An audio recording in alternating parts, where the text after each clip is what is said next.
देखो हमारा नया टॉपिक है ट्राइंगल। अब सबसे मेन बात ट्राइंगल होता क्या है, ठीक है।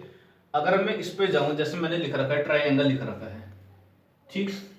ट्राई ट्राई का मीन्स होता है तीन, एंगल मतलब कोई भी हमारा एंगल होगा तो उसमें दिया होगा जिसमें तीन एंगल मौजूद होंगे, ठीक। जिसमें तीन एंगल मौजूद होंगे या तीन एंगल का सम हमारे पास 180 डिग्री होगा, उसको क्या बोलूंगा मैं, ट्राइंगल बोलूंगा मैं, ठीक है। जैसे मैंने एक ट्राइंगल बनाया, ये इसका नाम दे दिया ए बी सी, एंगल मैंने दे दिया एक्स वाई और जेड, ठीक है भाई। इसमें तीन साइड दिखाई दे रहे हैं, इसमें जो मैंने एंगल बोला था, एंगल एक्स है, वाई है, जेड है, तीन एंगल है।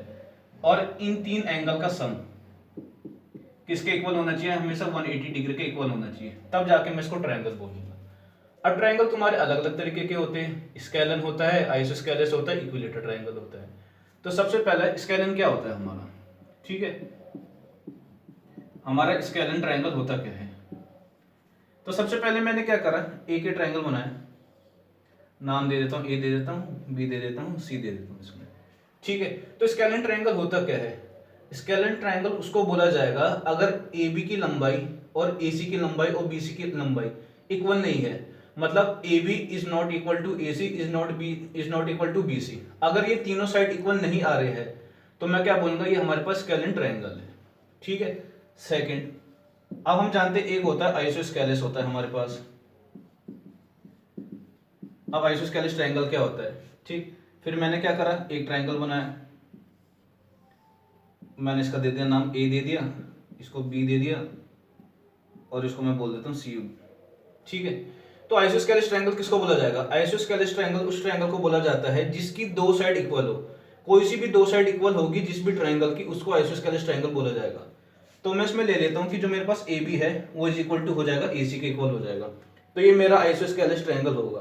तो लेकिन इसमें एक प्रॉपर्टी और होती है कि जब भी दो साइड इक्वल आ रही है, मतलब ए बी किसके इक्वल आ रहा है, ए सी के इक्वल आ रहा है, तो जो इनका अपोजिट एंगल होगा, जैसे ए सी का अपोजिट एंगल मैं मान लेता हूँ एक्स है, इसको वाई मान लेता हूँ, और ए बी का जो हो जाएगा इसको जेड मान लेता हूँ मैं, और ये हमारे पास एक्स है, ठीक है। अगर इसकी दो साइड इक्वल आ रही है तो इसके अपोजिट एंगल भी इक्वल होंगे, मतलब ए सी का अपोजिट हो जाएगा एंगल वाई, ठीक, और ए बी का अपोजिट होगा एंगल जेड।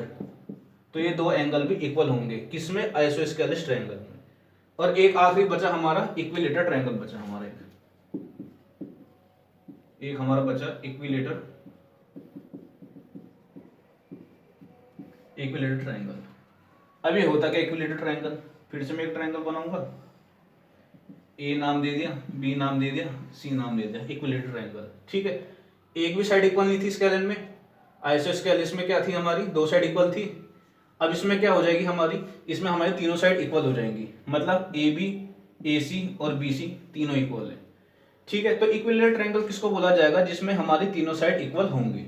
जब तीनों साइड इक्वल है तो हमारा ये 60 डिग्री होगा, ये 60 डिग्री होगा, ये 60 डिग्री हमारा हो जाएगा। तो अभी मैंने बताया था कि जो तीनों एंगल का सम होता है वो 180 डिग्री होता है, तो मैं इसको लिख देता हूँ कि जो x होगा प्लस y होगा प्लस z हो जाएगा, वो किसके इक्वल हो जाएगा, 180 डिग्री के इक्वल हो जाएगा हमारा, ठीक है। तो मैं अब देखो इसमें क्या बोल रखा है, तो इसमें सारे एंगल इक्वल होते हैं, ठीक। अगर इसको मैंने x मान लिया, ये मैंने x मान लिया था, चलो मैं इसको x मान लेता हूँ, इसको y मान लेता हूँ, इसको z मान लेता हूँ। अब इसमें क्या हो जाएंगे, इसमें तीनों एंगल इक्वल है, ठीक। x को x लिख दिया, अब y को भी मैं x लिख सकता हूँ और z को भी मैं x लिख सकता हूँ, क्योंकि तीनों एंगल इक्वल है। तो मैं इसको x ले लेता हूँ, 180 डिग्री लिख देता हूँ, 3x इक्वल टू आ जाएगा 180 डिग्री, और x की वैल्यू कितनी आ जाएगी हमारे पास, 60 डिग्री आ जाएगी, ठीक है। तो ये भी 60, ये भी 60, ये भी 60, तो ये हमारे होंगे तीन हो गए, ठीक है। तो स्केलन हो गया, आइसोस्केलेस हो गया, और हो गया हमारा इक्विलेटरल ट्रायंगल हो गया, ठीक है। अब ट्रायंगल को मैं एंगल के बेस पे बताता हूँ, एक होता है एक्यूट, एक होता है राइट, और एक होता है ऑब्ट्यूस एंगल ट्रायंगल, ठीक है। तो अब मैं क्या करता हूँ, अगर मेरे पास एक एंगल 90 डिग्री आ रहा है, जैसे आ गया 90 डिग्री, ठीक है। अगर एक एंगल 90 डिग्री आ रहा है तो राइट एंगल होगा हमारा, ठीक है। अगर एक एंगल हमारा 90 डिग्री से छोटा आ रहा है तो उसको मैं बोलूंगा एक्यूट एंगल ट्रायंगल बोलूंगा। अगर एक एंगल हमारा 90 डिग्री से अगर 90 डिग्री से ज्यादा आएगा तो मैं उसको क्या बोलूंगा, उसको मैं बोलूंगा कि ये ऑब्ट्यूज एंगल ट्रायंगल होगा हमारा। ठीक है, तो मैंने लिख दिया कि अगर 90 डिग्री से बड़ा आएगा तो उसको क्या बोलूंगा, ऑब्ट्यूज एंगल ट्रायंगल बोलूंगा मैं। तो राइट एंगल ट्रायंगल हो गया जिसका एक एंगल 90 होगा, एक्यूट एंगल जिसका एक एंगल 90 से छोटा हो सकता, जिसका एक एंगल 90 से छोटा होगा उसको बोला जाएगा ऑब्ट्यूज एंगल ट्रायंगल। उसको बोला जाएगा जिसका एक एंगल 90 से बड़ा होगा, उसको बोला जाएगा ऑब्ट्यूज एंगल ट्रायंगल बोला जाएगा। ठीक है, अभी हमने पढ़ा था कि जो ट्रायंगल होती है इसकी 3 साइड होती है। अब देखो मैंने भी इसकी कोई भी 3 साइड ले ली, मैंने इसकी, मैं कोई सी भी ले लेता हूँ, ABC कोई सी भी ले लो इसमें साइड। ठीक है, तो मैंने साइड ले ली, एक A ले ली, एक B ले ली मैंने, और एक साइड मैंने C ले ली। ठीक है, एक A होगी, एक B होगी और एक C होगी।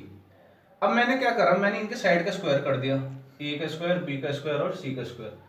ठीक है, मैंने इनकी साइड का क्या कर दिया, स्क्वायर कर दिया। अगर इसकी दो साइड के स्क्वायर का सम, दो साइड के स्क्वायर का सम अगर बड़ा आता है, दो साइड के स्क्वायर का सम अगर बड़ा आता है, किससे, तीसरी वाली साइड से। ठीक है, अगर दो साइड का स्क्वायर का सम तीसरी वाली साइड से बड़ा आता है तो हम इसको क्या बोलेंगे, इसको हम बोलेंगे कि ये एक्यूट एंगल ट्रायंगल की प्रॉपर्टी होगी। ठीक है, अब दूसरा, अब मैंने बोला कि जैसे कोई भी दो साइड ली मैंने, एक A स्क्वायर ले ली, एक B स्क्वायर ले ली और एक फिर मैं इसको C स्क्वायर ले लेता हूं मैं। अब मैंने क्या करा, इसकी दो साइड है, इसका स्क्वायर करा और इसका सम कर दिया मैंने। ठीक है, अगर वो इक्वल आ जाता है तीसरे वाली साइड के स्क्वायर के सम के इक्वल, तो मैं बोलूंगा राइट एंगल ट्रायंगल हो जाएगा ये तुम्हारा। ठीक, अब क्या करा मैंने, फिर मैंने एक साइड ले ली A, एक ले ली मैंने B और एक ले ली मैंने C ले ली। अब क्या हो जाएगी, दो साइड है, स्क्वायर है, सम करा। अब दो साइड, जैसे दो साइड है हमारे पास, अगर इसके स्क्वायर का सम छोटा आ रहा है तीसरी वाली साइड के स्क्वायर के, तीसरी वाली साइड के स्क्वायर के, अगर दो साइड है, इसका स्क्वायर करा और इसका सम कर दिया, अगर ये छोटा आ रहा है तीसरी वाली साइड से, तो ये हमारा ऑब्ट्यूज एंगल ट्रायंगल की प्रॉपर्टी होगी। तो हम बोल भी सकते हैं कि एक 90 डिग्री से बता दिया मैंने, एक साइड से बता दिया। ठीक है, तो ये हमारा हो गया एक्यूट राइट एंगल ऑब्ट्यूज हो जाएगा हमारा। ठीक है, अब देखो इसमें क्वेश्चन कैसे पूछता है वो तुम्हारा। ठीक, अब देखो इसमें क्वेश्चन इसने पूछ लेगा ऐसे कि जैसे मैंने बोला कि मेरे पास कोई भी एक्यूट एंगल ट्रायंगल है, ध्यान रखना मैं बोल रहा हूँ एक्यूट एंगल ट्रायंगल है, और इसकी साइड मैंने दे दी 6 और 2 सेंटीमीटर दे दी। मुझे नहीं पता इसमें कि बड़ी छोटी कौन सी है इसमें। ठीक है, तो एक 6 दे दी, एक 2 दे दी। इसमें ध्यान रखना, इसमें एक चीज और है, इसमें जो ये A और B होगी ना, यहाँ पे ये हमारी छोटी साइड होगी, तो ये छोटी साइड के स्क्वायर का सम है ये। तो A और B यहाँ छोटी है, A और B छोटी है और A और B छोटी है। ठीक है, ये स्मॉल साइड ले रखी है मैंने। अब देखो क्वेश्चन में बढ़ते हैं। क्वेश्चन में क्या बोल रखा कि अगर एक एक्यूट एंगल ट्रायंगल है हमारे पास, ठीक है, तो दो साइड दे रखी है, 6 सेंटीमीटर दे रखी है, एक 2 सेंटीमीटर दे रखी है। अब पूछ लेगा क्वेश्चन में इसकी रेंज निकाल के बताओ कि इसकी रेंज कैसे निकालेंगे। अब मुझे नहीं पता कि 6 जो होगी वो ग्रेटर है स्मॉलर है, मुझे नहीं पता। तो हमें पता है कि भाई 3 वो होती है, 3 साइड होती है, एक साइड में यहाँ कुछ भी मान लेता हूँ मैं। अब इस क्वेश्चन में पूछा जाएगा कि इसकी रेंज कैसे निकालोगे। तो अब देखो क्या होगा, मैंने बोला ये एक्यूट एंगल ट्रायंगल है, तो जब भी मैं एक्यूट एंगल ट्रायंगल बोलूंगा ना तो मैं आ जाऊंगा इस पे, एक्यूट एंगल ट्रायंगल पे। और एक्यूट एंगल ट्रायंगल का देखो क्या लिख रखा है इसमें कि जो A स्क्वायर होगा, कोई भी दो छोटी साइड हो जाएगी, ठीक है, उसके स्क्वायर का सम हमेशा बड़ी वाली साइड के स्क्वायर से ग्रेटर होता है। अब देखो मैंने बताया कि भाई 6 हो गया, 2 हो गए, ये हो गया, मुझे पता नहीं कि 6 बड़ी है छोटी है। ठीक है, अब 2 है, एक साइड और होगी, तो मैं क्या करूंगा, मैं एक बार 6 को बड़ा लूंगा और एक बार मैं 6 को छोटा ले लूंगा। क्या भरोसा जो मेरे पास तीसरी साइड हो वो 6 से कम हो, और क्या भरोसा मेरे पास जो तीसरी साइड होगी वो 6 से बड़ी हो। तो जो 6 होगा, 6 एक बार मैं इसको बड़ा लूंगा, एक बार मैं इसको छोटा लूंगा। ठीक है, तो जो A B है ये दो छोटी साइड होती है और जो C होगी वो हमारी बड़ी साइड होगी। ठीक है, तो अब देखो क्या कर रहा, मैंने इसको x मान लिया, मैंने इसको x मान लेता हूं। तो मुझे रेंज निकालनी है, रेंज। तो सबसे पहले मैंने माना कि ये बहुत बड़ी साइड है हमारे पास, ग्रेटर साइड है, और ये दो छोटी साइड है, तो दो छोटी साइड के स्क्वायर का सम, ठीक है, दो छोटी साइड के स्क्वायर का सम बड़ा होगा किसके, बड़ी वाली साइड के स्क्वायर के सम के इक्वल। तो 2 का स्क्वायर करा मैंने 4, इसका करूंगा x स्क्वायर और इसका आ जाएगा मेरे पास 36 आ जाएगा। ठीक है, अब मैं देखो इसको क्या करता हूँ, मैं इसको ले जा लेता हूँ यहाँ पे, इस तरफ कर लेता हूँ क्योंकि जगह कम है, तो लिख दूंगा मैं x स्क्वायर और लिख दूंगा मैं इसको 36 माइनस के 4 और मैं लिख दूंगा x square is greater than 32। अब मैं तोड़ने की कोशिश करूंगा, इसको मैं लिख सकता हूँ 32 को। अब देखो स्क्वायर है, स्क्वायर यहाँ पे जाके किस में आ जाएगा, √32 में आ जाएगा। ठीक है। अब √32 को क्या लिख सकता हूँ मैं इसमें, √32 को लिख सकता हूँ मैं, इसका आ जाएगा 16, तो 4√2 आ जाएगा। तो एक मैंने ये ले लिया, ठीक है। जब मैंने 6 को ग्रेटर माना था, अब मैं 6 को क्या मानूंगा, छोटा मानूंगा मैं इसमें। तो एक मैंने ले लिया 2 है, x है, और एक हो गया 6 हो गया। अब देखो मैंने क्या करा, मैंने वही लगाया कि जो a² होगा जो प्लस b² होगा, ठीक, वो ग्रेटर हो जाएगा किसके, c² के इक्वल हो जाएगा। तो अब देखो क्या कर देता हूँ मैं इसको, अब एक बार 6 छोटा लेके देखता हूँ मैं। तो 6 का स्क्वायर प्लस 2 का स्क्वायर, और इसको मैंने x का स्क्वायर ले लिया, तो कितना हो जाएगा, 36 प्लस 4 40 हो जाएगा, x² हो जाएगा। तो अब मैं इसमें x की वैल्यू निकाल के देखूंगा, रूट है तो वहां जाके किस मारेगा, अंडर रूट में, तो x इक्वल टू √40, और इसको मैं लिख सकता हूँ x इक्वल टू 4 इंटू 2√10 लिख सकता हूँ मैं इसको, 40 को ऐसे लिखा जा सकता है। तो जो ये हमारे पास क्वेश्चन है इसका आंसर आ चुका है। तो जो इसकी रेंज होगी वो हमारी कितनी होगी, 2√10 से लेके 4√2 तक हो सकती है। तो ये हमारा आंसर आ चुका है। तो इस तरीके से क्वेश्चन पूछता है वो, बिल्कुल कि जैसे तुम्हें कोई भी दो साइड दी जाएगी तो उसकी तुम्हें रेंज निकालनी पड़ेगी, तो इस तरीके का क्वेश्चन आएगा, ठीक है। तो ध्यान रखना, जो यहाँ मैंने ए और बी ली है वो हमेशा दो छोटी साइड होगी, और जो सी होगी हमेशा वो ग्रेटर साइड होगी। तो इस तरीके से हमारा ये आ गया आंसर, ठीक है। पहला कॉन्सेप्ट है ट्राइंगल का। अगर मैं एक ट्राइंगल बना दूं जिसका नाम है ए बी सी, ठीक, और मैं यहाँ से एक एल्टीट्यूड खींच लेता हूँ 90 डिग्री का, इसको मान लेता हूँ मैं ओ, इसको कोई भी थीटा मान लेता हूँ, इसको h मान लेता हूँ। ये a सेंटीमीटर है, ये b सेंटीमीटर है, ये c सेंटीमीटर, ठीक। अब देखो इसमें पूछ लिया जाएगा कि भाई हमें एरिया ऑफ ट्रायंगल निकालना है, और उस क्वेश्चन में तुम्हें एल्टीट्यूड दी नहीं जाएगी, तो फिर हम कैसे निकालेंगे फिर, ठीक। तो मैं क्या कर देता हूँ, मैं इस ट्रायंगल में एरिया ऑफ ट्रायंगल लगा के देखता हूँ एक बार।